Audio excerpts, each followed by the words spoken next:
Arestado naman ang dating artistang si Sabrina M.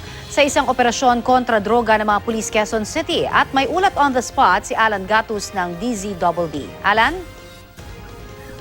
Connie, inaresto ng Quezon City Police District Special Operations Unit at District Anti-Illegal Drug ang isang dating artista na kilala sa pangalang Sabrina M. o Karen Palasike sa tunay na buhay.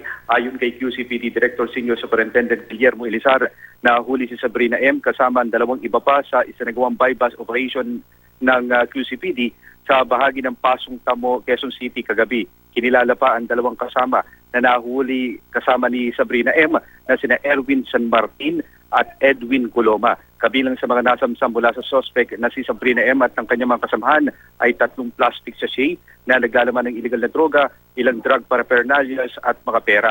Kitang-kita naman sa surveillance video ng QCPD ang aktwal na paggamit ng illegal na droga ni Sabrina M.